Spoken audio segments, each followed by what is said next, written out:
Hello అండి, నమస్తే. అందరు బాగున్నారా? కథా కమనీయం ఛానల్కి స్వాగతం. నేను మీ శైలజ.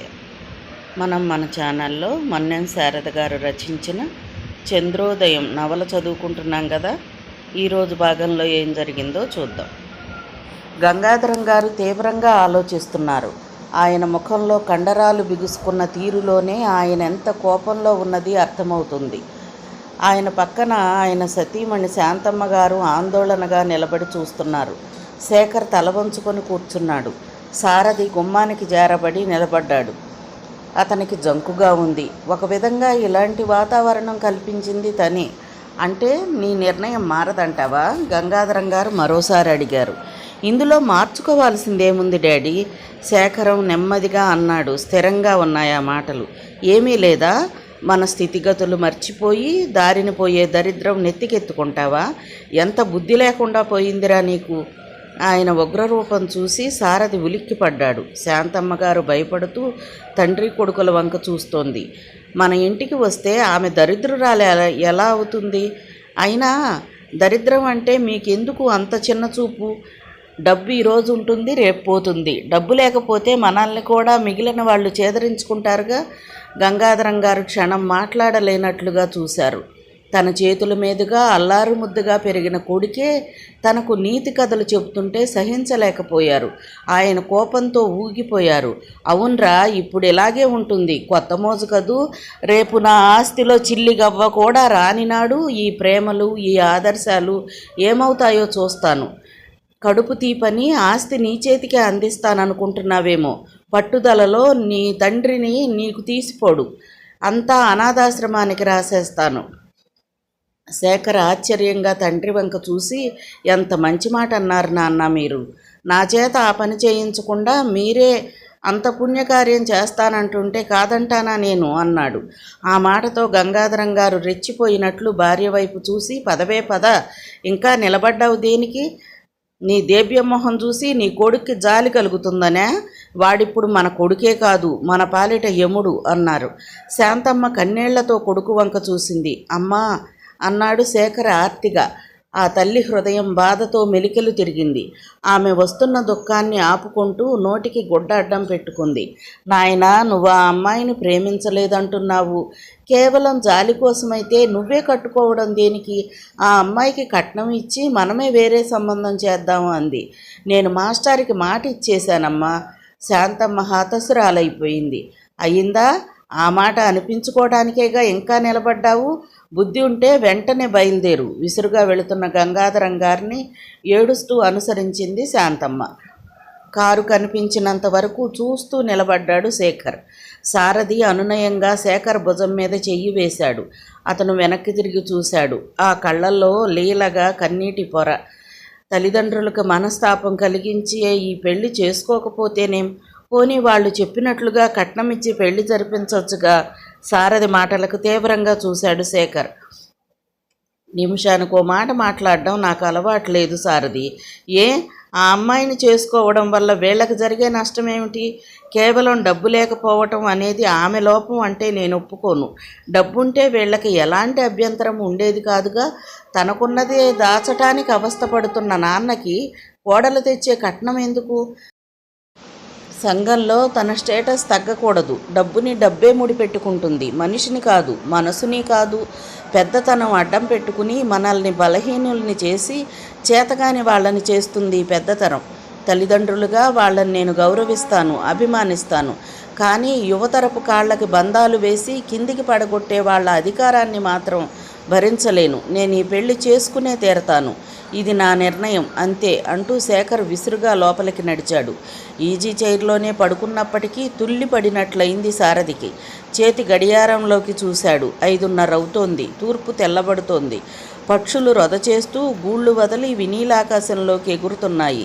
తెల్లవార్లు అంతులేని ఆలోచనలతో, గతంలోని జ్ఞాపకాలతో నిద్ర కరువైంది. ఏదో నీరసం, కళ్ళల్లో అలసట, కళ్ళు మూతలు పడుతున్నాయి.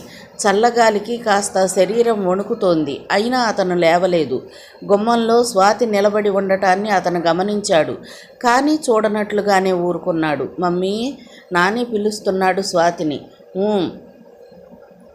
మాటలు సారథికి వినపడుతున్నాయి. అంకుల్ నిద్రపోతున్నారా? నాని అడుగుతున్నాడు. తప్పు, ఆయన్ని అంకుల్ అనకూడదు. మరి ఏమని పిలవాలి? అక్షరాల్ని కూడదీసుకుంటూ అంటున్నాడు. ఆయన అంకుల్ కాదు, డాడీ, డాడీ అని పిలవాలి చెప్పింది స్వాతి. డాడీ? నాని గొంతులో ఆశ్చర్యం. సారథికి అర్థమవుతోంది. వెళ్ళి డాడీని లేపి లోపలికి వచ్చి పడుకోమని చెప్పు నాని అంది స్వాతి. నాని దగ్గరగా వస్తున్నట్లుగా చిన్న పాదాల చిరుసవ్వడిని బట్టి గ్రహించాడు సారథి. అయినా కళ్ళు తెరవలేదు. నాని సారథిని తట్టి పిలిచాడు. డాడీ? సారథి కళ్ళు విప్పి ఆ పసివాడిని చూశాడు. లోకం గురించి ఏమీ తెలియని చిన్నారి వయసు. కన్నతండ్రి భూమి మీద లేడు. తల్లి ఎవరిని చూపించి డాడీ అను అంటే ఆ వ్యక్తిని తండ్రిగా భావించి పిలిచే అమాయకపు వయసు. ఊహ కొద్దిగా తెలుస్తున్నా డాడీగా కొంతకాలం ఎరిగిన మనిషి అకస్మాత్తుగా మాయమవటం, మరో వ్యక్తి డాడీగా ఇంట్లోకి రావడంలో గల తిరకాసు అర్థం ఎలా తెలుస్తుంది? సారథి నానిని దగ్గరగా తీసుకున్నాడు. ఆప్యాయంగా ఆ పసివాడి తలపైన చేత్తో నిమిరి నుదుటిపైన ముద్దు పెట్టుకున్నాడు సారథి. అమ్మ నిన్ను లోపల పడుకోమంది చెప్పాడు నాని. సారథి బద్ధకంగా లేచాడు. తిరిగి పడుకుంటే రోజంతా లేవటం కష్టం. అంచేతనే సారథి బద్ధకాన్ని వదిలించుకునేందుకు బాత్రూంలోకి నడిచాడు. అతను స్నానం చేసి లోపలికి వచ్చేసరికి స్వాతి డైనింగ్ టేబుల్ దగ్గర బ్రేక్ఫాస్ట్ రెడీ చేసింది. సారథి బ్రేక్ఫాస్ట్ పూర్తి చేసేలోగానే నానిని స్కూల్కి వెళ్ళడానికి తయారు చేసింది స్వాతి. డాడీ, ఆయా వచ్చింది, స్కూల్కి వెళ్తున్నా. నాని సారథికి టాటా చెప్పి స్వాతి బొగ్గపైన ముద్దు పెట్టి పరిగెత్తాడు. నాని డాడీ అని పిలిచినప్పుడల్లా సారథికి మనసు అదోలా అవుతోంది. అతను అక్కడే నిలబడ్డ స్వాతి కళ్ళల్లోకి అదోలా చూశాడు. స్వాతి తలదించుకుంది. నేనే అలా పిలవమని చెప్పాను. వాడు అంకుల్ అని పిలిస్తే నలుగురికి వింతగా ఉంటుంది. పైగా కొంత వయసు వచ్చాక వాడు అలా పిలవమన్నా పిలవలేడు. అందుకే సంజాయిషి ఇస్తున్నట్లుగా అంది స్వాతి. ఎందుకు ఏదో తప్పు చేసినట్లుగా చెప్తావు? వాడు ఈ రోజు నుంచి నా బిడ్డేగా. కాకపోతే ఈ కొత్త పిలుపు నాకు కాస్త వింతగా ఉంది అంతే అంటూ సన్నగా నవ్వాడు సారథి. స్వాతి ఏమీ మాట్లాడలేదు. మౌనంగా అతనికి టవల్ అందించింది. అతను చెయ్యి తుడుచుకుని హాల్లోకి రాగానే పాలిష్ చేసిన బూట్లు ఎదురుగా పెట్టింది. ఇస్త్రీ చేసిన కర్చీఫ్ను అందించింది. సారథి క్రీగంట స్వాతిని కనిపెడుతూనే ఉన్నాడు. అన్ని పనులు చేసుకుపోతున్నా ఆమె ముఖంలో ఏదో కంగారు, శరీరంలో మరేదో వింత వణుకు అతనికి కనిపిస్తూనే ఉన్నాయి. అతను ఆమె వంక సూటిగా చూసినప్పుడు ఆమె అతని కళ్ళల్లోకి చూడలేక తలదించుకుంటోంది, ఏదో తప్పు చేసినట్లుగా. స్వాతి, అతను చాలా నిదానంగా పిలిచాడు. నేను నీకు భయంకరంగా కనిపిస్తున్నానా? అతని ప్రశ్నకు ఆమె తడబడింది. కంగారుగా చూసింది. ఏదో చెప్పాలని ప్రయత్నించి విఫలమైనట్లు వణుకుతున్న పెదవుల్ని నొక్కిపట్టి తలదించుకొని నిలబడింది. ఆమెను అలా చూసేసరికి సారథికి జాలి కలిగింది. ఈ పనులన్నీ నాకు అలవాటే, నేను ఇవన్నీ చేసుకోగలను. నువ్వెందుకు అవస్థపడతావు? ఆమె మాట్లాడలేనట్లు చూసింది. ఆ కళ్ళు బాధతో రెపరెపలాడాయి. నేను నా మనసుని పంచుకుని నన్ను సుఖపెట్టగల భార్య కావాలని కోరుకున్నాను.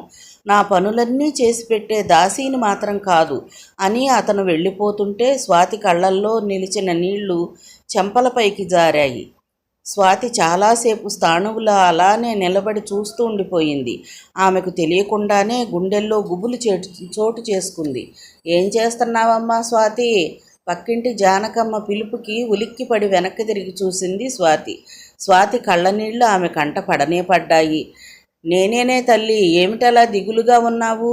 కొంపదీసి కొత్త మగుడు అప్పుడే పెత్తనం మొదలెట్టాడా ఏమిటి? ఆమె దీర్ఘాలు తీస్తూ మాట్లాడుతుంటే స్వాతికి కంపరం అనిపించింది. జానకమ్మ కేసి అదోలా చూసిందే తప్ప ఏమీ అనలేకపోయింది. స్వాతి తన మాటలకు సమాధానం చెప్పకపోగా ఆమె మొహంలో మారిన రంగులు జానకమ్మకు చాలా ఆనందాన్ని కలిగించాయి. పాపం, నిన్ను చూస్తే జాలేస్తుంది. నువ్వు గుర్తొచ్చినప్పుడల్లా నా గుండె తరుక్కుపోతుంది అంది ముక్కు చీదేస్తూ జానకమ్మ. ఆమె మాటలు అర్థం కానట్లుగా చూసింది స్వాతి. జానకమ్మ చతికిలబడి కూర్చుంది. అలా కింద కూర్చున్నారే, కుర్చీలో కూర్చోండి అంది స్వాతి. ఇలా కూర్చుంటేనే నాకు హాయిగా ఉంటుంది అమ్మాయి. కాస్త కాఫీ ఉందా? అబ్బబ్బా, ప్రాణం కొట్టుకుపోతుంది. పెద్ద మొండని గదు అంది. స్వాతి లోనికెళ్ళి ఫిల్టర్లోంచి డికాషన్ తీసి పాలు కలిపి జానకమ్మకు అందించింది. జానకమ్మ గ్లాసుని పమిట కొంగుతో చుట్టి పట్టుకుని ఊదుకుంటూ తాగుతూ, ఏమిటో సుఖాన్నున్న ప్రాణం దుఃఖాన్న పెట్టుకున్నావనిపిస్తుంది నాకు. బంగారం లాంటి ఉద్యోగాన్ని వదులుకున్నావు. ఏమో నువ్వు కోరి కష్టాలని నెత్తికెత్తుకున్నావనిపిస్తుంది పిచ్చి పిల్ల అంది తెచ్చిపెట్టుకున్న ప్రేమ నటిస్తూ జానకమ్మ. నేనలా ఏమీ అనుకోవటం లేదు పిన్నిగారు, మీ మాటలే నాకు అర్థం కావడం లేదు అంది మెల్లగా. అందుకేగా నిన్ను పిచ్చి పిల్ల అంది. ఏమో నాకు మాత్రం నువ్వు తొందరపడ్డావేమో అనిపిస్తోంది. నీకింత అర్జెంటుగా పెళ్ళెందుకు చెప్పు, కాస్త మందలింపుగా అన్నట్లుగా అంటుంటే స్వాతి విస్తుపోయింది. అంటే నా బొంద అదేనే తల్లి, ఈ కాలపు ఆడపిల్లలకు అసలు తలకాయే లేకుండా పోతుంది. భర్త పోయినా మిగిలిన మంచి జీవితాన్ని పాడు చేసుకున్నావనిపిస్తోంది. ఆవిడ సూటిగా చెప్పకుండా అడ్డదిడ్డంగా అంటున్న మాటలకి విసుగు కలుగుతోంది స్వాతికి. కానీ ఆవిడేదో తనకి తెలియని విషయాన్ని చెప్పటానికి ప్రయత్నిస్తోంది. ఏమిటది? ఏదో ఆరాటం ఆమెలో క్రమక్రమంగా పెరుగుతోంది. 2-3 ఏళ్ళు ఆగితే ఆ ముసలోడు, అంటే మీ మామగారు గుటుక్కుమనేవాడు, నీకా ఒక్కగానొక్క బిడ్డ, ఆస్తంతా చచ్చినట్లు నీ చేతికి దొరికేది. మొగుడు లేకపోతేనే మహారాణిలా ఉండేది జాతకం.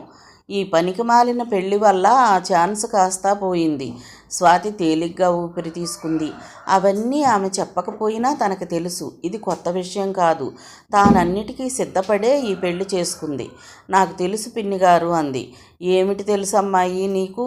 నీ గురించి ఆలోచిస్తే నా గుండె తరుక్కుపోతుంది తెలుసా? పసివెధవ. మొగాడికి మొదటి పెళ్ళాం పిల్లల్ని చూడడం రెండో పెళ్ళానికి విధాయకమవుతుంది. కానీ రెండో పెళ్లి చేసుకున్న ఆడదాని పిల్లల్ని ఏ మగాడు తన పిల్లలుగా చేరదీయడు. మగాడి పుట్టుకే అంత తల్లి. తనది అనుకున్న ఆడదాన్ని మరొకడు ముట్టుకున్నాడని తెలిస్తే పశువైపోతాడు. ఏమో నాకైతే నమ్మకం లేదు. బిడ్డ జాగ్రత్త సుమి, పెద్దదాన్ని, నా బిడ్డలాంటి దానివని జాగ్రత్త చెబుతున్నాను. సారథి ఎంత జడ్డా నీ బిడ్డకి తండ్రి కాలేడు. నీ మీద మోజుతో వాడిని దగ్గరకు తీసినా అది నటనే అవుతుంది తప్ప గుండెల్లోంచి పొంగే ప్రేమ మాత్రం కాదు. ఇది ఖచ్చితంగా చెప్తున్నా నేను, జానకమ్మ అంది. స్వాతి ఆ మాటలకు ఆశ్చర్యపోయింది. నే వెళ్ళొస్తానే తల్లి. జానకమ్మ పైకిలిచింది. స్వాతి ఆమె మాటల్ని వినుకోలేదు. గుండెల్లోంచి దుఃఖం పైకి ఎగదన్నుతుంటే మునిపళ్లతో పెదవుల్ని నొక్కి పట్టింది. జానకమ్మ మాటల్లో సత్యం ఉందని అంతరాత్మ ప్రబోధిస్తోంది. కానీ సారథి అలాంటివాడు కాదని మనస్సాక్షి చెబుతోంది. కేవలం అతను మోజుకొద్దీ తనని పెళ్లి చేసుకుని ఉంటాడంటే నమ్మలేకపోతోంది. అందమైన వాడు, మంచి పొజిషన్లో ఉన్నవాడు, కావాలంటే తనకు అన్ని విధాల ఉన్నత స్థానంలో ఉన్న ఆడదాన్ని భార్యగా పొందగల అర్హత ఉంది అతనికి. అతన్ని జానకమ్మ చెప్పిన రీతిలో అన్వయించుకొని ఆలోచించలేకపోతోంది స్వాతి. కానీ ఏదో భయం గుండెల్లో గూడు కట్టుకుని ఆమెని హాయిగా బ్రతకనివ్వడం లేదు. జానకమ్మ వెళ్ళి అరగంటైనా స్వాతి తేరుకోలేకపోయింది. ఆమె విడిచి వెళ్ళిన విషవాయువులు ఘాటు ఆమె మెదడు పైన చాలా బాగా పనిచేయడం మొదలుపెట్టింది. స్వాతి భరించలేనట్లుగా వెక్కి వెక్కి ఏడ్చింది. సాయంత్రం 6 గంటలవుతోంది. సారథి, నాని కింద ఆవరణలో క్రికెట్ ఆడుతున్నారు. సారథి బ్యాటింగ్ చేస్తున్నాడు. నాని బంతి విసురుతున్నాడు. డాడీ డాడీ నేను బ్యాటింగ్ చేస్తా. సారథి చొక్కా పుచ్చుకొని లాగుతూ గారాలు పోతున్నాడు నాని. నీ ముఖం, నువ్వు బ్యాట్ ఎత్తలేవు, సారథి నచ్చ చెబుతున్నాడు. లేదు డాడీ, ఎత్తగలను. మమ్మీ ఇప్పుడే ఆమ్లెట్ పెట్టిందిగా, హార్లిక్స్ కూడా తాగాను. కింద సారథి, పైన బాల్కనీలోంచి చూస్తున్న స్వాతి కూడా ఒకేసారి నవ్వేశారు. సారథి పైకి చూశాడు. స్వాతి సిగ్గుపడ్డట్టుగా మొహం తిప్పుకుంది. సరే ఇదిగో బ్యాట్ కానివ్వు. సారథి బ్యాట్ అందించి బంతి తీసుకొని దూరంగా వెళ్ళాడు. క్రింది క్వార్టర్ అరుగు మీద కూర్చుని ఇదంతా చోద్యంగా చూస్తుంది జానకమ్మ. ఆమె కళ్ళు అసూయతో బగ్గుమంటున్నాయి. నాని సారథి విసిరిన బంతిని కొట్టబోయాడు. బంతి బ్యాట్కి దొరకలేదు. బ్యాటు నుదుటికి కొట్టుకుంది. అమ్మా అంటూ నాని కింద పడ్డాడు. సారథి పరుగున వచ్చి నానీని పట్టుకున్నాడు. స్వాతి హడావుడిగా 2 మెట్లు దూకుతూ కిందకు వచ్చేసింది. అప్పటికే సారథి నానీని భుజాన వేసుకుని గేటు తీసుకొని బయటికి వెళ్ళిపోయాడు. స్వాతి గుండె చెదిరింది. వాడి నుదుటి మీద కారుతున్న రక్తం చూసి సహించలేకపోయిందా తల్లి హృదయం. ఒంటరిగా వాడే లోకంగా బ్రతకటం చేతనేమో వాడి మీద చిన్న దోమ వాలినా ఆమె తల్లడిల్లిపోతుంది. ఆమె కళ్ళల్లోంచి నీళ్లు పొంగాయి. అయినా పిల్లవాడి చేతికి బ్యాట్ ఇస్తారా? కన్నవాళ్ళైతే కదూ కష్టాలు తెలిసేది. జానకమ్మ రంగంలోకి వచ్చేసింది. స్వాతి మాట్లాడకుండా మెట్లెక్కింది. సారథి తిరిగి వచ్చే వరకు జానకమ్మ ఏదో పేలుతూనే ఉంది. సారథి నగ మీద పడుకోబెట్టి ఫ్యాసాడు. నాని తలకి బ్యాండేజ్ వేసింది. స్వాతి, కాస్త హార్లిక్స్ తీసుకురా. ఆమె కదల్లేదు. సారథి ఆశ్చర్యంగా వెనక్కి తిరిగి చూశాడు. నిశ్శబ్దంగా ఏడుస్తుందావిడ. ఏమిటిది, చిన్నపిల్లలా? ఆడుకునే పిల్లలకి దెబ్బలు తగలవా ఏమిటి? అయినా అదేం పెద్ద దెబ్బ కాదులే, కాస్త నిద్ర పట్టడానికి ఇంజెక్షన్ ఇచ్చారు అంతే. సారథి స్వాతి దగ్గరకు వచ్చి అన్నాడు. స్వాతి కళ్ళు తుడుచుకుని వంటగదిలోకి వెళ్ళింది. ఆమె అందించిన హార్లిక్స్ నానీకి పట్టి స్వాతి పిలుపుతో భోజనానికి వెళ్ళాడు సారథి. స్వాతికి దగ్గరుండి 4 ముద్దలు తినిపించి తాను భోజనం అయిందనిపించి నాని పక్కనే కూర్చున్నాడు సారథి. నువ్వు పడుకో, నేను బాబును చూసుకుంటాను అని పేపర్ తీసుకొని నాని పక్కనే చదువుతూ కూర్చున్నాడు సారథి. మధ్య మధ్యలో నాని ఉలిక్కి పడుతున్నాడు నిద్రలో. సారథి ఓ చేతిని ఆ కుర్రాడిపైన వేశాడు. పసివాడికి అకారణంగా దెబ్బ తగిలినందుకు అతనికి బాధగానే ఉంది. చేతిలోని పేపర్ పక్కకు పడేసి సారథి నాని మొహంలోకి చూశాడు. అతని గుండె ఆవేదనతో నిండిపోయింది. నానివన్నీ శేఖర్ పోలికలే. నానిని చూస్తుంటే శేఖర్ బహుశా చిన్నతనంలో అలానే ఉండేవాడేమో అనిపిస్తుంది. సారథి మెల్లిగా వంగి నాని నుదుట ముద్దు పెట్టుకున్నాడు. అతని కళ్ళల్లో నీళ్లు సుడులు తిరిగాయి. గుండెని చేత్తో పట్టుకొని ఎవరో అదృశ్యంగా పిండుతున్నట్లుగా ఉంది. ఇలా ఎందుకు జరిగింది? అదంతా నిజమా, కలా? సారథికి వాస్తవంలో జీవిస్తున్నట్టు లేదు. శేఖర్ చనిపోవడం యథార్థం కాకపోతే ఎంత బాగుండు అనిపిస్తోంది. శేఖర్ చనిపోవడమే నిజమైతే మంచికి ఈ ప్రపంచంలో చోటెక్కడా? సారథికి చెప్పలేనంత ఉక్రోషం వస్తోంది. శేఖర్ చావుకి తాను పరోక్షంగా కారణం కాదు కదా అన్న అనుమానం అతన్ని పీడిస్తోంది. తాను శేఖర్ని శపించాడు. ఆ శాప ఫలమే అతన్ని కాటు వేసింది. అది నిజమా? మంచి వాళ్లకు శాపాలు తగులుతాయా? తనను వ్యక్తిగా తీర్చిదిద్ది తనకిలాంటి జీవితాన్ని ప్రసాదించిన పుణ్యమూర్తినా తను శపించింది? కాదు అని గట్టిగా అరవాలనిపించింది. 2 చేతులతోనూ తలను గట్టిగా పట్టుకున్నాడు. ఆలోచనలతో తల పగిలిపోతోంది. అతని మనసు గతంలోకి చొచ్చుకుపోతుంది. ఆ రోజు శేఖర్ పెళ్లి చూపులు. శేఖర్ అప్పటికే తయారైపోయి సారథిని తొందర పెట్టాడు. ఇంతకీ పెళ్లి కొడుకు నువ్వా నేనా అడిగాడు శేఖర్ సారథిని ఎంతకీ తయారు కాకపోవటం చూసి. నువ్వేలేరా బాబు, ఎలాగూ ఆ అమ్మాయి నిన్నే చేసుకోబోతోంది కదా, నువ్వు ఒప్పుకున్నావు. ఇంకా ఈ తతంగం దేనికి? Just for thrill. ఏం థ్రిల్లో? నా ప్రాణం తీస్తున్నావు అన్నాడు సారథి నవ్వుతూ. శేఖర్ సీరియస్గా అన్నాడు. చూడరా సారథి, మనిషి బ్రతుకులో ఎన్నో లింకులు తెలియకుండానే ఏర్పడిపోతూ ఉంటాయి. నీ స్నేహం అలాంటిదే నాకు. ఈరోజు మాస్టారి ఆనందం కోసం ఆయన అల్లుడిగా జీవితంలో ప్రవేశించబోతున్నాను. ఇది కొత్త లింకే, కానీ ఎటొచ్చి నాన్నగారికి ఇష్టం లేదు అన్న బాధ నన్ను బాగా పీడిస్తోంది బ్రదర్. సారథి తమాషాగా మాట మారుస్తూ అన్నాడు. ఈ డైలాగులు ఎందుకు కానీ, నీకు ఆ అమ్మాయిని చూడాలని ఉంది అని చెప్పు అన్నాడు. శేఖర్ మనోహరంగా నవ్వాడు. ఎంత కట్న కానుకలు లేకుండా నేను సిద్ధపడినా కనీసం ఆ అమ్మాయికైనా చేసుకునేవాడిని చూడాలని ఉండదంటావా చెప్పు? నువ్వెప్పుడూ చూడలేదా ఆ అమ్మాయిని? ఎప్పుడో చిన్నప్పుడు చూశాను. సరే పద, అవతల టైం అయిపోతుంది, మాస్టర్ ఎదురు చూస్తూ ఉంటారు అన్నాడు శేఖర్. ఇంకా మాస్టర్ ఏమిట్రా, రేపు పెళ్ళయ్యాక కూడా మాస్టర్ అని పిలుస్తావా ఏమిటి? మామయ్య అని చెప్పలేవు అన్నాడు సారథి. గది తాళం వేసి ఇద్దరూ బయటకు వచ్చి బైక్ ఎక్కారు. మాస్టర్ ఇంటి ముందు బైక్ దిగేసరికి ఆయన వీళ్ల కోసమే ఎదురు చూస్తూ నిలబడ్డారు. అప్పటికే రండి బాబు, మీకోసమే చూస్తున్నా అన్నారు శంకరం గారు. ఇదిగో వీడి మేకప్ అయ్యేసరికి ఈ టైం అయింది సార్ అన్నాడు శేఖర్. పెళ్ళి కొడుకు నువ్వైతే మధ్య నాకెందుకురా వేషం? వాళ్ళ మాటలకి మాస్టారు నిండుగా నవ్వారు. సారథి ఆ ఇంటికేసి పరీక్షగా చూశాడు. చాలా పాత పెంకుటిల్లు. గట్టిగా ఏదన్నా గాలివాన వస్తే కూలిపోవడానికి సిద్ధంగా ఉంది. ఎన్ని సంవత్సరాల క్రితం వేసిన సున్నమో పెల్లలుగా రాలిపోయింది. లోపల అడుగు పెట్టారు ముగ్గురు. ఇంట్లో సామాను కూడా అంతగా లేదు. మూలగా గోడకి ఎత్తిపెట్టిన 2 నవ్వారు మంచాలు, పాత టేబుల్, 2 చెక్క కుర్చీలు. అదే గదిలో ఓ మూలగా 3 ట్రంకు పెట్టెలు ఉన్నాయి. ఒక పాత బల్ల ఆ కుర్చీలకు కాస్త దగ్గరలో వేసి ఉంది. ఆ ఇంట్లో సామాన్ను బట్టి మాస్టారు ఆర్థిక పరిస్థితి చెప్పకుండానే తెలుస్తోంది. గోడల దౌర్భాగ్యాన్ని కప్పిపుచ్చటానికి తగిలించిన క్యాలెండర్లను చూస్తూ నిలబడ్డాడు సారథి. కూర్చోండి బాబు అన్నారు శంకరం గారు. ఆయన మెల్లగా నవ్వి, ఇప్పుడు నువ్వు నా స్టూడెంట్వి కాదు, నాకు కాబోయే అల్లుడివి. నిన్ను మర్యాద చేయాల్సిన బాధ్యత నాకుంది కదా అన్నాడు ఆయన. శేఖరతో పాటు సారథి కూడా కూర్చున్నాడు. సారథి కూర్చున్నాడే కానీ అతనికి అక్కడ వాతావరణం కలవరపాటును కలిగిస్తుంది. చాలా బాధగానూ ఉంది. నిజానికి ఒకప్పుడు తానున్న ఇంటికన్నా హీనస్థితిలో ఉంది మాస్టారి ఇంటి పరిస్థితి.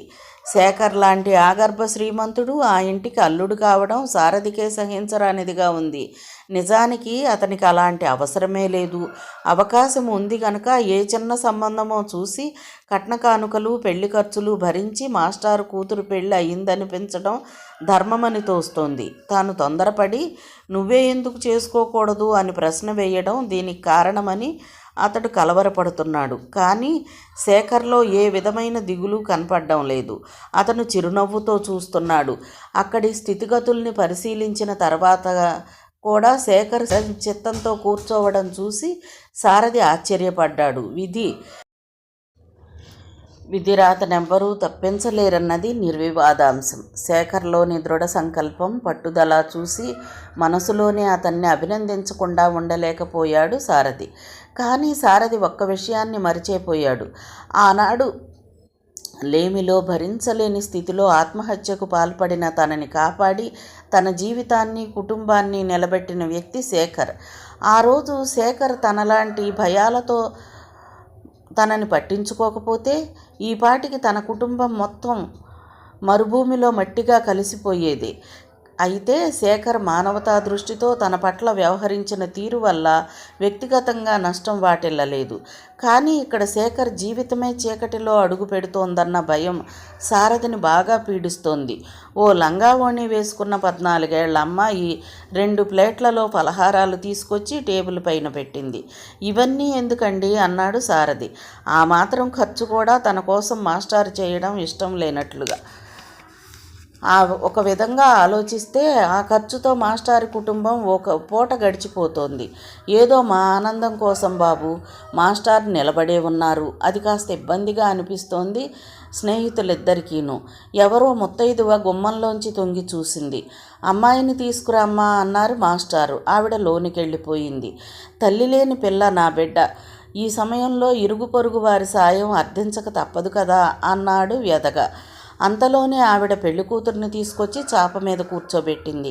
శేఖర్ మెల్లిగా తలెత్తి పెళ్లికూతుర్ని చూసి తన కళ్ళని తానే నమ్మలేకపోయాడు. మాస్టర్ అమ్మాయి అంటే ఏదో అనుకున్నాడు, కానీ అంతటి సౌందర్యవతి అని ఊహించుకోలేకపోయాడు. చూడకుండానే మాస్టార్కి మాటిచ్చినందువల్ల తానేం నష్టపోలేదు. ఆనందంతో శేఖర్ సారథిని చూడమన్నట్లు మోచేత్తో పొడిచాడు.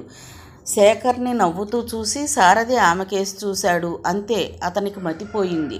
ఆశ్చర్యంతో కళ్ళు పెద్దవయ్యాయి. గుండె కొట్టుకోవడం ఆగిపోయినట్లు అనిపించింది. కాళ్ల కింద భూమి కదులుతున్నట్లుగా కంపించిపోయాడు. సన్నగా చిరుచెమటలు పడుతున్నాయి అతనికి. సరిగ్గా అదే సమయంలో ఆమె తలెత్తి చూసింది. సిగ్గుమొగ్గలేస్తున్న ఆమె కళ్ళల్లో మెరుస్తోన్న మెరుపు, ఎర్రబడుతున్న చెక్కిళ్ళు, మెల్లిగా కిందికి వాలిపోతున్న చూపులు. సారథి నిలువునా నీరు కారిపోతున్నాడు. గొంతు తడారిపోతోంది. ఏదో దారుణం జరిగిపోతున్న అనుభూతి, నిలువునా తనని హత్య చేస్తున్న భ్రాంతి. అతని మొహంలో కత్తివాటికి నెత్తురు చొక్కలేదు. అచేతనంగా కూర్చుండిపోయాడు. అమ్మాయి పేరు స్వాతి. BA ఫైనల్ పరీక్షలు రాసింది. మాస్టారు గొంతు వినపడుతోంది. ఒక్కో అక్షరం ఒక్కో కొరడా దెబ్బలా తగులుతోంది సారథికి.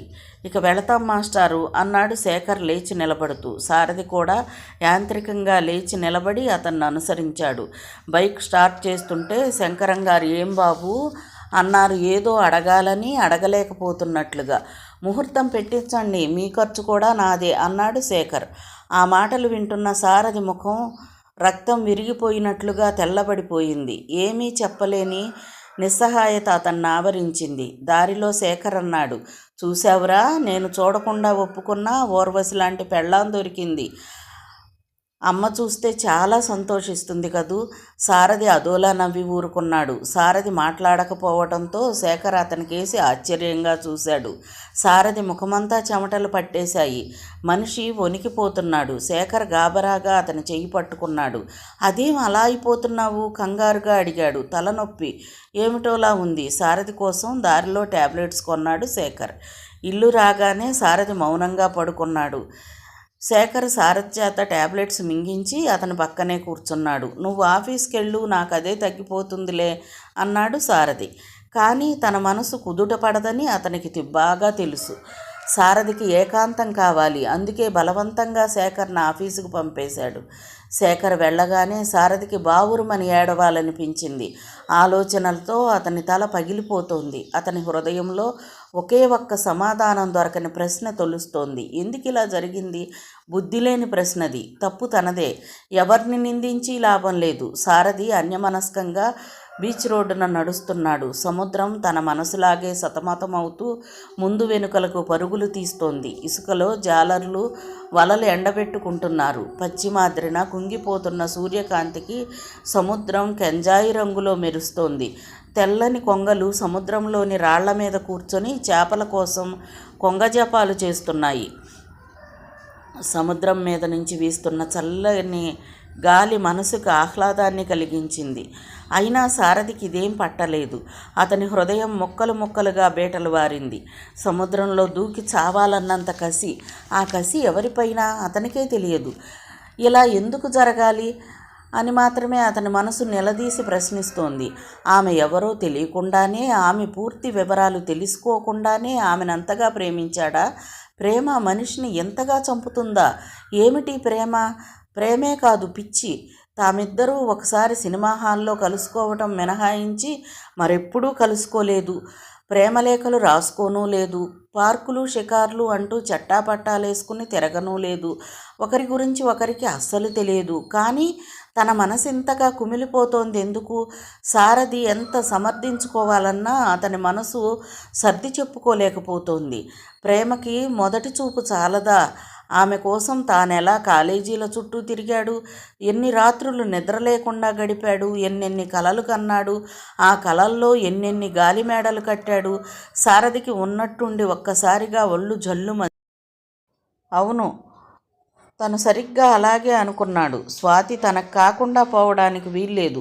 తనది భరించలేడు. తనకి కాకపోతే ఆమెకి జీవితంలో ఎవ్వరితోనూ పెళ్లి కాకూడదు. ఒకవేళ అయినా అతను ప్రాణాలతో ఉండటానికి వీల్లేదు. అసలు ఆ రోజు స్వాతి సినిమా హాల్లో కనపడకపోతే అటు తర్వాత శేఖర్ అడగగానే ఆమెను చేసుకోవడానికి ఒప్పుకొని ఉండేవాడు. అంతా దురదృష్టం. స్వాతి పెళ్ళి రోజుల్లో ఉంది. అది తన ప్రియమిత్రుడు శేఖర్తో. అతని నాశనం కోరుకుంటున్నాడా తను? అమానుషం కదా. తను ప్రేమించింది స్వాతినే అని చెబితే శేఖర్ క్షణాల మీద పెళ్లి క్యాన్సిల్ చేసుకుని తనకిచ్చి చేస్తాడు. ఆ విషయం సారథికి బాగా తెలుసు. కానీ ఎలా చెప్పగలడు? శేఖర్, నేను స్వాతిని గాఢంగా ప్రేమించాను. ప్లీజ్ నా కోసం నువ్వు త్యాగం చేసి ఆ పిల్లను నాకు వదిలేయి. నేను స్వాతిని పెళ్లి చేసుకుంటాను. స్వాతి లేకపోతే నే బ్రతకలేనురా. స్వాతి నా ప్రాణం, నా సర్వస్వం. నాలోని అణువణువు ఆమెనే స్మరిస్తోంది అని తను చెప్పగలడా? చెబితే శేఖర్ త్యాగం చేయగల సమర్థుడే. ఆ సంగతి ఎవ్వరూ చెప్పనవసరం లేదు. స్వాతిని చూశాక శేఖర్ కళ్ళల్లో కనిపించిన మెరుపు, చూపించిన ఒబలాటం తను మర్చిపోగలడా? శేఖర్ త్యాగం చేస్తే మాత్రం దాన్ని స్వీకరించగల స్థితిలో ఉన్నాడా తాను? అతని కళ్ళు మసకబారుతున్నాయి. చీకటిని మింగుతోన్న సముద్రం నల్లగా మారుతోంది. అతని కళ్ళ నుండి 2 వేడి కన్నీటి బొట్లు జారిపడ్డాయి. ఇప్పటికే శేఖర్కి తానన్ని విధాలుగా రుణపడిపోయి ఉన్నాడు. ఇంకా అతన్ని స్నేహం పేరుతో దోచలేడు. శేఖర్ మనస్ఫూర్తిగా స్వాతిని ఇష్టపడుతున్నాడు. పెళ్లి కూతురును చూసి వచ్చిన దగ్గర నుండి ఊహాలోకాల్లో తేలిపోతున్నాడు. అలాంటి శేఖర్కి నిజాన్ని చెప్పి అగాధంలోకి తోయలేడు. ఈరోజు తాను, తన వాళ్ళు ఇలా సుఖంగా బ్రతకటానికి కారణం అతనే. అతని కోసం తన మనసుని రాయిగా చేసుకుని అతని పెళ్లి జరిగేట్టుగా చూడాలి. అతని సుఖం కోసం త్యాగం చేయగలగాలి. తప్పదు. దూరంగా బైక్ ఆపి మెట్లు దిగి బీచ్లోకి వస్తున్న శేఖర్ను చూశాడు సారథి. గబగబా కళ్ళు తుడుచుకుని లేచి నిలబడ్డాడు. ఇదేమిట్రా, నువ్వెక్కడ దేవదాసులా కూర్చున్నావు? ఆ శంకరం గారు క్షణానికో కబురు చేస్తున్నారు. ఏం చేయాలో నాకు తెలీదు. నీకు తెలుసు కనుక అన్నీ నువ్వు చూసుకుంటావని నేను ధైర్యంగా ఉంటే నువ్వు ఇలా తప్పించు తిరుగుతున్నావు. నేను పెళ్లి చేసుకోవడం నీకు ఇష్టం లేదా ఏం? శేఖర్ సీరియస్గా అడిగాడు. చచ్చా, అదేమిట్రా, ఊరికే చల్లగాలికి వచ్చాను. నీ తర్వాతే నా గురించి ఆలోచిస్తాను నేను. సారథి మనసుని దాచుకొని బైక్ వెనకాల ఎక్కి కూర్చున్నాడు. స్వాతి శేఖర్ల వివాహం జరిగిపోయింది. సారథే దగ్గరుండి అన్నింటికీ పెద్దగా వ్యవహరించాడు. శుభలేఖ పంపినా శేఖర్ తల్లిదండ్రులు రాలేదు. రారన్న విషయం అందరికీ తెలిసినదే. అయినా అలా జరిగినందుకు శంకరం గారు ఎంతగానో నొచ్చుకున్నారు. ఇంతకు పిల్ల అదృష్టవంతురాలు అన్నారు కొంతమంది పెద్దలు. శేఖర్ చాలా సామాన్యంగా స్వాతిని తన ఇంటికి తీసుకొచ్చేశాడు. అయితే సారథికి అసలు ఇబ్బంది ఇప్పుడే మొదలైంది. స్వాతిని తనేమని పిలవాలి? ఒంటరిగా ఎదురైతే ఏం మాట్లాడాలి? తన మనోభావాలు శేఖర్ పసిగడితే ఏం చెయ్యాలి? అందుకే సారథి ఆఖరికి ఆ రూమ్ ఖాళీ చేసి వెళ్ళిపోవడానికి నిర్ణయించుకున్నాడు. సామాను సర్దుకుంటున్న సారథిని ఆశ్చర్యంగా చూశాడు శేఖర్. ఎక్కడికి ప్రయాణం? ఎల్లమ్మ తోటలో ఓ చిన్న రూము దొరికింది. ఇది మీకు చాలదుగా, అందుకని తల వంచుకునే చెప్పాడు సారథి. శేఖర్ ఆశ్చర్యంగా చూశాడు. చాలదని నేను చెప్పానా? వేరే చెప్పాలా? నేను ఆ మాత్రం గ్రహించలేనా? ఇదివరకంటే మన ఇద్దరం మగవాళ్ళం, ఎలాగైనా గడిపేశాం. మరో మగవాడు ఇంట్లో తిరుగుతుంటే ఆడవాళ్ళకి ఎంత ఇబ్బందో నీకు తెలీదు. స్వాతి, శేఖర్ కేకకి పరిగెత్తుకొచ్చింది స్వాతి. ఇల్లు చాలదని వీడిని పొమ్మన్నావా? స్వాతి అయోమయంగా చూసింది. అదేమిట్రా ఆవిడ్ని బెదిరిస్తావు? ఆవిడేమీ అనలేదు, ఇది నా నిర్ణయం సమర్థింపుగా అన్నాడు సారథి. అంటే ఈ తెలివంతా నీదొక్కడిదేనన్నమాట, శేఖర్ నిష్ఠూరంగా అన్నాడు. దేనికిరా అంతగా బాధపడతావు? నేనెక్కడికి పోతున్నాను? మరో 2 వీధుల అవతలికి. కేవలం పడక మాత్రమే అక్కడ, మిగతా కాలమంతా ఇక్కడే, సరేనా అన్నాడు అనునయంగా సారథి. పోనీ ఇంకాస్త పెద్దిల్లు తీసుకుని అందరం అక్కడికే వెళ్ళిపోతే పోలా శేఖరం అన్నాడు. ఆ మాటలు విని స్వాతి లోపలికి వెళ్ళిపోయింది. సారథి స్వరం తగ్గించి, నీకెలా చెప్పాలో తెలియటం లేదు. నువ్వెంత వాజమ్మవు అనుకోలేదు. పెళ్లి చేసుకున్నావు కానీ బుర్రలో సరుకు లేదు అన్నాడు చిరాగ్గా. అంటే మీ ఇద్దరి మధ్య నేనుండకూడదు, అది అంతే సారథి నిశ్చయంగా అన్నాడు. శేఖర్ నవ్వుతూ, ఏమిటో అనుకున్నాను, నువ్వు గటికుడువే అన్నాడు. విషయం ఎంత తేలిగ్గా విడిపోయినందుకు తేలిగ్గా నిట్టూర్చాడు సారథి. ఆ రోజు నుంచి సారథి మకం 2 వీధులకు అవతలగా మార్చబడింది. అయినా శేఖర్ సారథిని ఓ పట్టాన వదిలేవాడు కాదు. సినిమాలకు, షికార్లకు అతను వెంట ఉండాల్సిందే. స్వాతిని చూసినప్పుడల్లా అతని గాయం రేగుతూనే ఉంటుంది. స్వాతి కూడా తనని ప్రేమించిందా? తనలాగా బాధను దిగమింగుతోందా? ఇవి జవాబు దొరకని ప్రశ్నలు. అడగాలని మనసులో ఉన్నా అడగలేని స్థితి.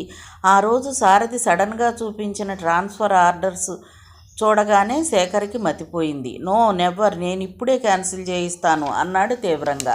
వద్దురా, నాకు కూడా వెళ్ళాలనే ఉంది. నేను ఇంతవరకు మద్రాసు చూడనే లేదు. కొంతకాలంగా ఎలాగైనా పరాయి ప్రదేశాలు చూడాలని ఉంది. అంటే నువ్వు ఈ ఊరు విడిచి వెళ్ళిపోవడానికే నిర్ణయించుకున్నావన్నమాట? శేఖర్ నిష్ఠూరంగా అడిగాడు. అవునరా, అంత మాత్రాన మిమ్మల్ని మర్చిపోతాననుకోకు. త్వరలోనే తిరిగి వచ్చేయడానికి ప్రయత్నిస్తాను. పోతే నువ్వు కూడా గవర్నమెంట్ ఉద్యోగస్తుడివే, నీకు మాత్రం ఈ ఊరు స్థిరమా అన్నాడు సారథి. సారథి కావాలనే ఈ ట్రాన్స్ఫర్ చేయించుకున్నాడని తెలియని శేఖర్ మరేం మాట్లాడలేకపోయాడు.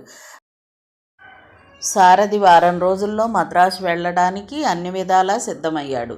పల్లెటూళ్ళలో ఉన్న పెంకుటిల్లు అమ్మేసి తల్లిని, చిన్న చెల్లెలు సుహాసినిని తీసుకెళ్లడానికి నిర్ణయించుకున్నాడు. అనుకున్న రోజు రానే వచ్చింది. స్వాతి శేఖర్లతో పాటు సారథి పెద్ద చెల్లెలు సునంద, ఆమె భర్త భార్గవ్ స్టేషన్కి వీడ్కోలిచ్చేందుకు వచ్చారు. రైలు భారంగా కదిలింది. శేఖర్ సారథి చెయ్యి గట్టిగా పట్టుకుని నొక్కాడు. అతని కళ్ళల్లోంచి నీళ్లు ఉబికాయి. అర్థం కాని వారి అభిమానం చుట్టూ ఉన్నవారికి వింతగా అనిపించింది. రైలు ప్లాట్ఫామ్కి దూరం అవుతోంది. స్వాతి చిత్తరువులా నిలబడి చూస్తోంది.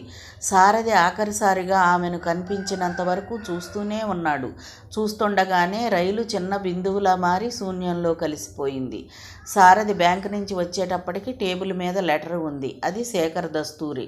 గుర్తుపట్టాడు సారథి. వెంటనే ఆత్రంగా విప్పాడు. డియర్ సారథి, నువ్వు వెళ్ళిపోయాక వైజాగ్ కళపోయింది. సముద్రం చిన్నబుచ్చుకుంది. బీచ్ రోడ్డు బావురుమంటోంది. ఎల్లమ్మ తోట సెంటర్ వెలవెలబోతోంది. మరి నీకక్కడ ఎలా ఉందో? ఈ పరిస్థితిలో స్వాతే లేకపోతే నీ ఎడబాటు నాకు పిచ్చెక్కించేసేదే. నీ బెంగ వల్లనో ఏమో నా ఆరోగ్యం కాస్త దెబ్బతింది. మరేం కంగారు పడకు, కాస్త తలనొప్పి అంతే. పోతే మరో సంతోషకరమైన విషయం చెప్పేనా? నేను త్వరలోనే తండ్రిని కాబోతున్నానన్నమాట స్వాతి చెప్పింది. వాడు మరో 6 నెలలకు వచ్చేస్తాడు. అప్పటికైనా ఓసారి వస్తావు కదూ నీ శేఖర్. సారథి గాఢంగా నిట్టూర్చి లెటర్ డ్రాయర్లో పడేశాడు. ఏమిట్రా విశేషాలు? సారథి తల్లి సావిత్రమ్మ ఆత్రంగా అడిగింది. సారథి టూకీగా చెప్పేశాడు.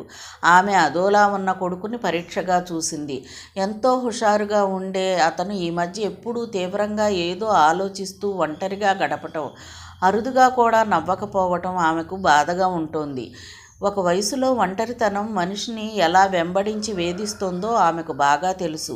అప్పుడు మగవాడికి కానీ ఆడదానికి కానీ కావలసింది తల్లి తోబుట్టువుల సాహచర్యం కాదు, మనసుని మనసుతోనే రంజింపచేసి అనురాగంతో అలరించగల తోడు కావాలి.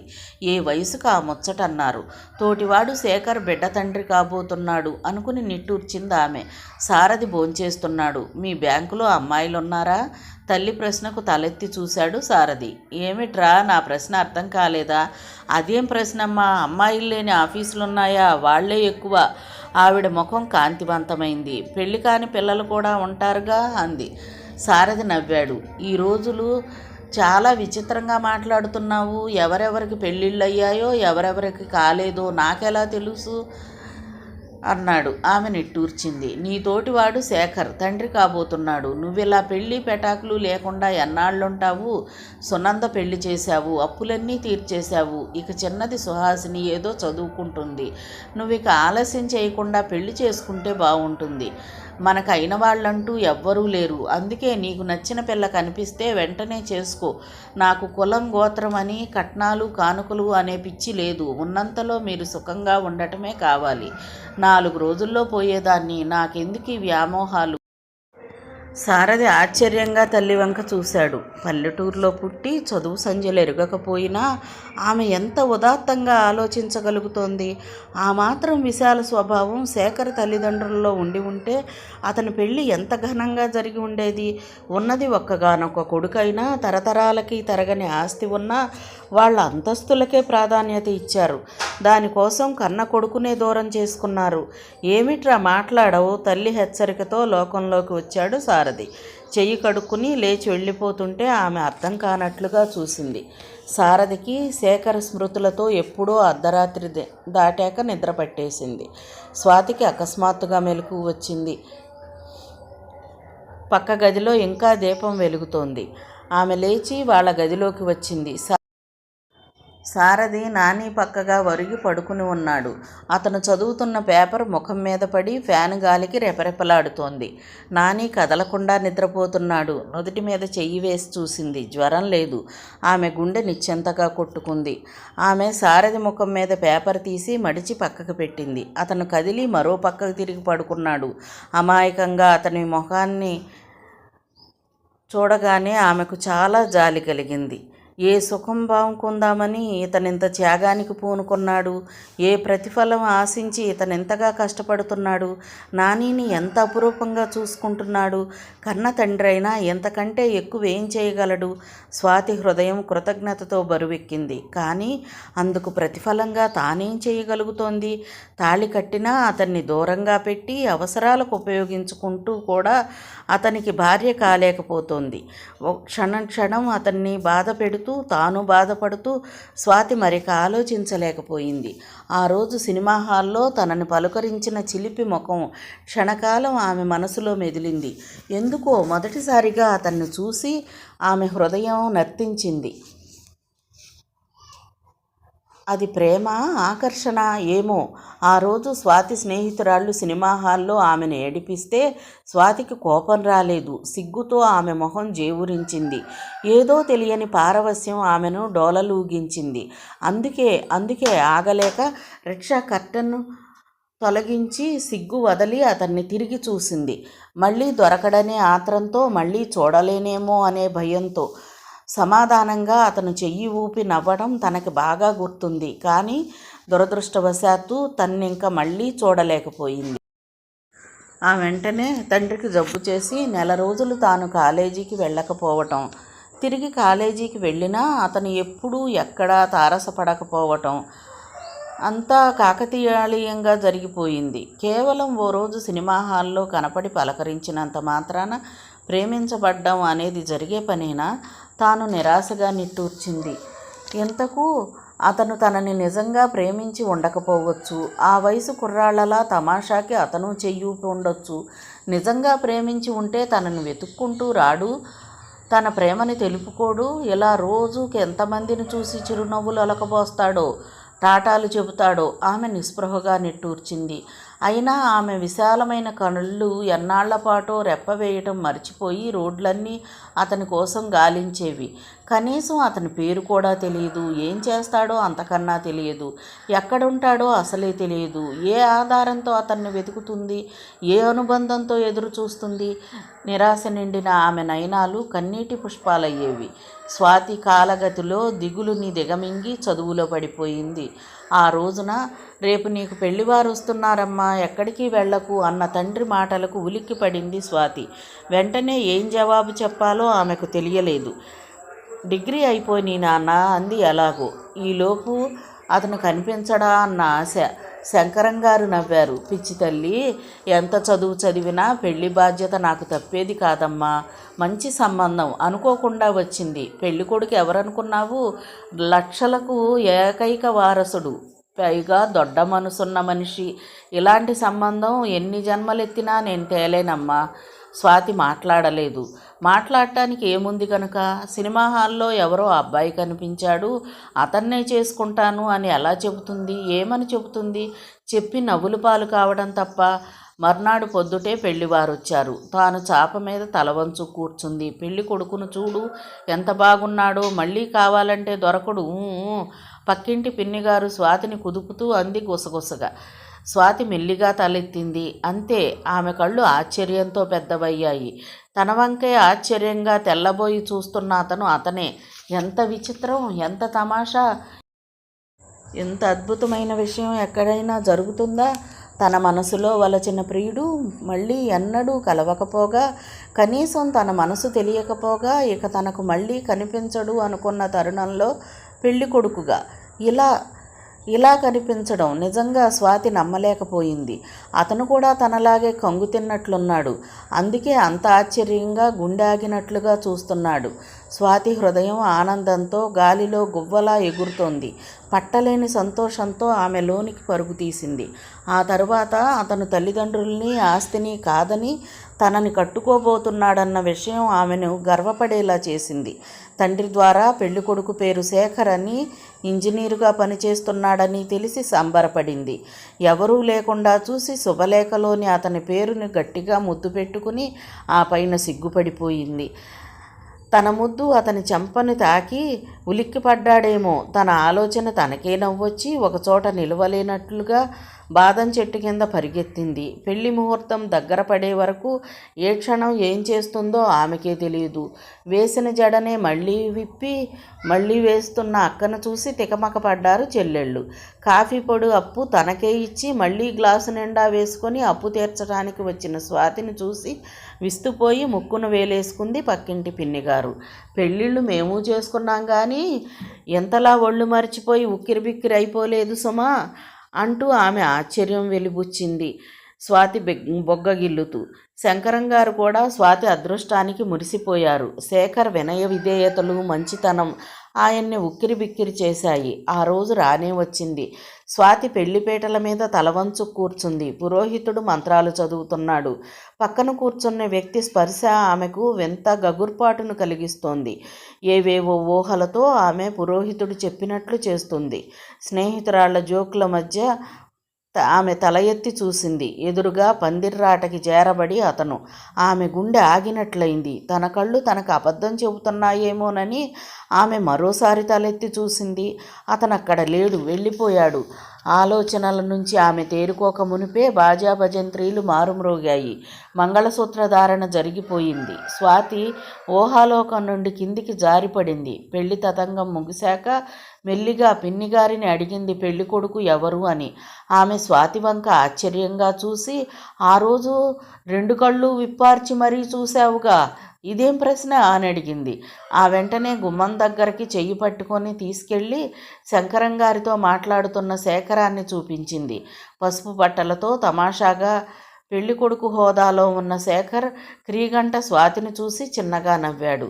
స్వాతి లోపలికొచ్చేసింది. ఏం బాగున్నాడా? పిన్నిగారు నవ్వింది. స్వాతి మాట్లాడలేదు. ఆమె హృదయంలో పెద్ద తుఫాను చెలరేగుతుందని, భూకంపాలు కదిలించేస్తున్నాయని ఆమెకు తెలియదు. స్వాతి సజల నయనాలతో అద్దంలో చూసుకుంది. తన ప్రతిబింబమే తనని వెక్కిరిస్తోన్న భావన. అయితే ఇప్పుడు ఏం చెయ్యగలదు? ఆ తర్వాత తను మనసు పారేసుకున్న ఆ వ్యక్తి పేరు సారథి అని, అతను శేఖరానికి స్నేహితుడని ఆమె తెలుసుకుంది. అతను తనని ప్రేమించి ఉండడు. ప్రేమిస్తే స్నేహితులతో కలిసి పెళ్లిచూపులకు వచ్చినప్పుడే తనను చూసి ఆ నిజం స్నేహితుడికి చెప్పేవాడే. అలా కాకుండా ఈ పెళ్ళి అతని చేతుల మీదుగా చేయించాడంటే అతనికి తన మీద అలాంటి అభిప్రాయం లేదన్నమాట. క్రమంగా స్వాతిలో ఉదాసీనత చోటు చేసుకుంది. తన మనోభావాలు మరొకరికి తెలియనీయకుండా మౌనం వహించింది. శేఖర్ లాలనలో, మంచితనంలో, నిష్కపటత్వంలో ఆమె తన బాధను మర్చిపోవటానికే ప్రయత్నించింది.